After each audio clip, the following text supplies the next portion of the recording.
السلام عليكم ورحمة الله. رب اشرح لي صدري ويسر لي أمري واحلل لي عقدة من لساني يفقه قولي.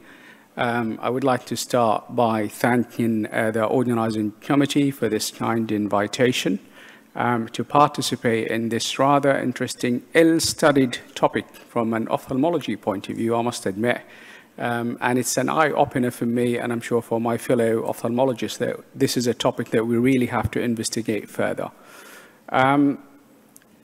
So I have no financial disclosures in this topic. Just going to focus in my talk about a quick review on the normal anatomy of the retinal vasculature and how diabetes can affect the retinal capillaries and how it causes diabetic retinopathy and diabetic macular edema.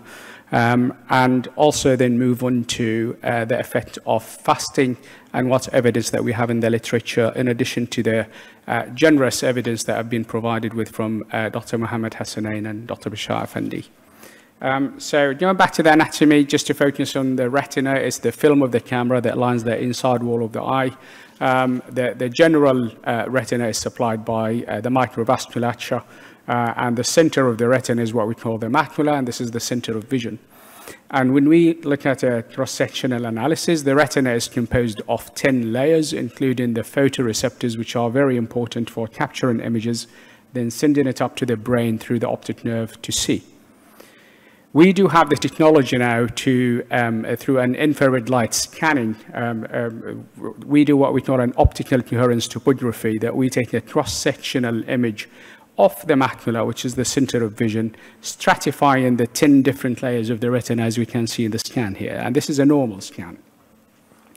We also have the technology to study the microvasculature of the retina, looking at the superficial vascular plexus, the deep vascular plexus, and then the capillaries. And this is a combined technology between infrared and B-scan, where we can actually look into the microvascular component and supply to the retina in general, but in particular to the macula, which is the center of vision. When we look at the pathophysiology of diabetes, as we all know, it is a systemic microvascular disease. And what happens in the retinal capillaries happens to all the microvasculature across the body, where we have an oxidative effect, when we have an oxidative stress that leads to damage to the pericytes and the endothelium of the capillaries of the retina. And this leads to, number one, reduction in the blood supply to the retina, so that's ischemia or hypoxia. The second thing that will happen, that there will be some leakage of the intracapillary components into the macula, causing what we call macular edema.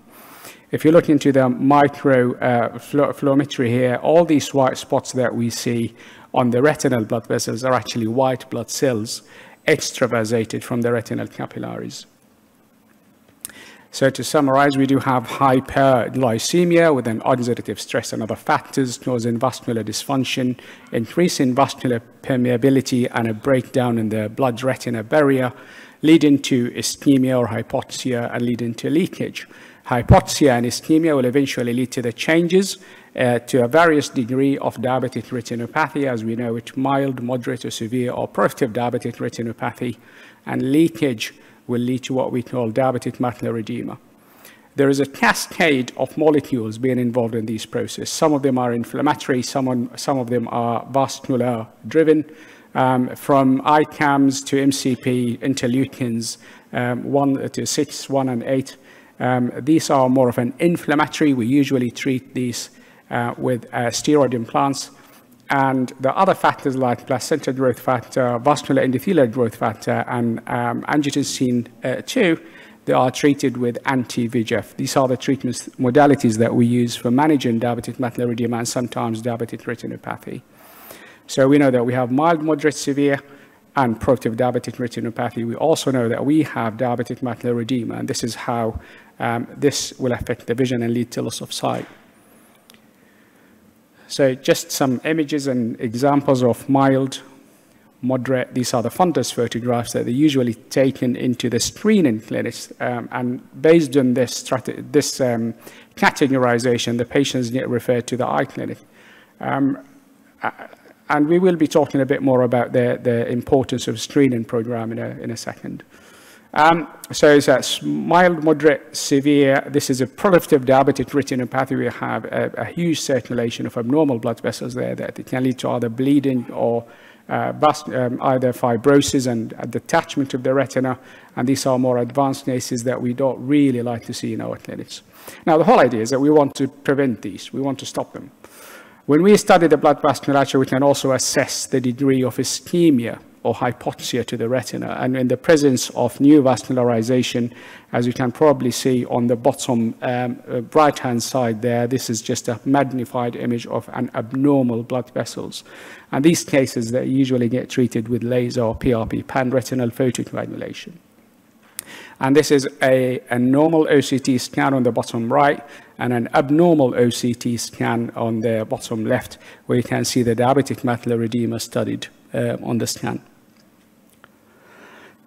Going back to the literature, there was a lot of evidence studying the effect of intermittent fasting on diabetic retinopathy, and there is some evidence on fasting Ramadan and its effect on diabetic retinopathy. But none of these studies have actually looked into data and percentages of patients as we have done here in the DAR analysis, which is a brilliant study that I think that should trigger a lot of more studies to come from an ophthalmology point of view, at least, in comparison to what you've done. But most of these studies, as I said, they were looking into the pathophysiology and how does it affect diabetic retinopathy. And we know with intermittent fasting in particular, fasting will reduce the sympathetic tone, increase the parasympathetic tone, increase the vagal stimulation, increase insulin sensitivity, leading to vascular dilation, reduction in blood pressure, will improve in probably diabetic control, not necessarily having a big role on weight loss. But that's intermittent fasting. Ramadan fasting, I don't think, as we have seen previously, doesn't really have much of an impact on weight loss, because it depends on what the patients eat after they break their fast. But with intermittent fasting, it's a lifestyle, so you do work hard to control the weight. So there's so many cascades of inflammatory reactions being triggered. The most important, or one of the common ones, is the positive serotonin pathway, where it has an anti-inflammatory and anti-new vascularization process. Eventually, hopefully, it leads to the reduction of progression and even sometimes resolution of diabetic eye disease, as I will show in two examples. One of them is a courtesy for one of my colleagues, Dr. Rajapal in the States, and another case is one of my patients in my practice. This is a patient who has had diabetic macular edema. They were treated for diabetic macular edema as per ophthalmology practice with antivascular endothelial growth factor intravitreal injections with limited response. The patient has disappeared for about 6 months, and he started on intermittent fasting. Patient comes back again with resolution of his diabetic macular edema without any treatment. So it really does help, and it really does work. It is an eye-opener, and this is a patient from my own practice. Now, I say golden window here. When I get a patient who is not very well controlled with an HbA1c, let's say for 7, 8, 9, and they have a diabetic macular edema and a reasonable vision, I usually explain to the patient the pathology, but I say, look, this is your opportunity now.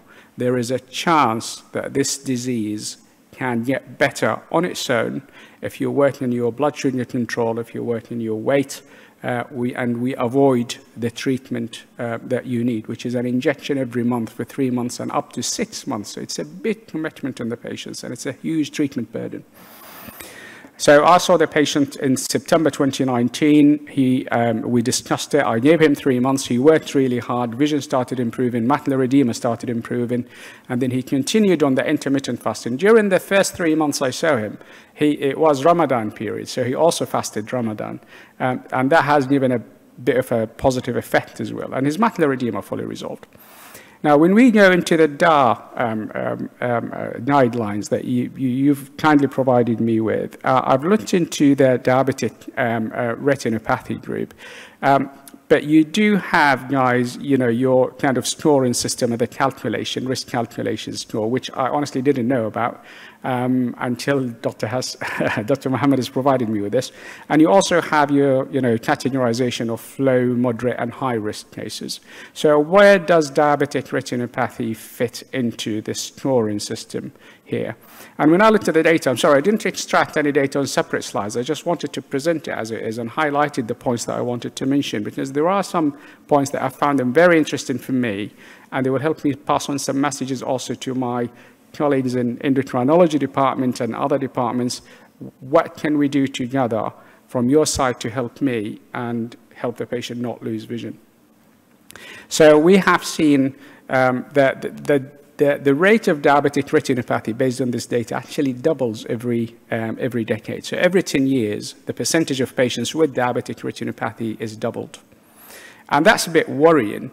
But what's really important here, that if you look at the data, the patients who's had diabetes between 10 and 19 years, having had a proper screening program in the first 10 years, maybe would have had a positive impact, lowering the percentage of patients who've had diabetic retinopathy in the second decade. And as the data has come from, from third world countries, most of it, probably they do not have a well-established screening program as we do have in the UK, for example, which, triggers the importance of we really need to have a screening program in every diabetic center if possible. Another point is, as we know, there is a direct relation between HbA1c and diabetic retinopathy, as we said, probably suggestive of lack of screening or lack of control. Over the age of 60s, 50% of the patients have had diabetic retinopathy, which creates a huge treatment burden for ophthalmology clinics and all the other clinics. On an audit that we've done previously, the number of clinical visits that diabetic patients come to the hospital for, it's probably about 180 visits in between endocrinology, cardiology, podiatry, neurology, nephrology, and ophthalmology. So it is a multidisciplinary disease. Another important point here, amongst the medications that the patients have been on, it's sad to say that I've not seen fenofibrate on the list. As an ophthalmologist, I would love to have these patients being on fenofibrate. We know it's an anti-hyperlipidemia medication. It does have an anti-apoptosis effect and an anti-inflammatory effect. And there is 2 reliable studies that have been done before, the Atwood and Field studies, that have actually looked into the effect of fenofibrate on diabetic retinopathy, either on its own or in combination with statins. And I will mention at the end, but it did really have a huge impact on the progress of diabetic retinopathy and macular edema. So I would encourage my colleagues from the endocrine departments and other units, if they could start patients on fenofibrate and it's safe to do so, which it didn't really show in these studies that it has a higher risk than atorvastatin alone, then please do so. From an ophthalmology point of view, I'll be very interested to look into diabetic retinopathy and the GLP-1 agonist. It's becoming more popular now to use, and I think it's worth for me to look into this data. Patients in insulin have done worse. So a higher percentage of patients who have diabetic retinopathy are on insulin, which I think is a similar group study as Professor Malik has shown. But most of the patients on insulin have higher percentage of diabetic foot. So is it because that they've not been well controlled on oral medication, they shifted to insulin? It's just a long-term effect of diabetes? Or is it just insulin that's not really helping us control the disease? We don't know. Diabetic retinopathy is a complication of diabetes, but it's not on the scoring system, unfortunately. So I think it's something that we probably need to add to the risk calculation risk. Less patients in the study, about 77% of patients managed to fast. 77% of patients with diabetes or diabetic retinopathy managed to fast in comparison to 90% other group. Worth mentioning that patients who've had hypoglycemia, about 21% of them had hypoglycemia during Ramadan. 21% of patients with diabetic retinopathy had hypoglycemia during Ramadan. So yes, from an ophthalmology point of view, I do like my patients to fast, but on the other hand, we don't want the patients to have hypoglycemia. So it's a catch-22 really. Just a brief sum of the Atwood field study, which I think is really important message to take. 40% of our diabetic patients. 1 minute. 40% of our diabetic patients coming to the eye clinic will need laser, 40% less patients will need laser treatment for diabetic retinopathy, proliferative diabetic retinopathy. So it really does have a positive impact on the progression of diabetic retinopathy phenofibrate. So I would really strongly suggest using it. In summary, fasting does have a positive impact on reduce the progression of diabetic retinopathy and even the resolution of diabetic eye disease. Phenofibrate will help, reduces the risk for laser treatment about 40%. Higher percentage of patients are on insulin. Diabetic retinopathy is higher and associated with or preceded by other complications. So the majority of the patients will have other complications, hypertension, hyperlipidemia, and the rest of it. I think it's recommended that it's added to the calculation risk. Maybe it should even add a minus point rather than a positive point to the calculation risk. I would like to encourage the patients to fast rather than not fast, whether it's Ramadan fasting or intermittent fasting. And that's all from me. Thank you so much.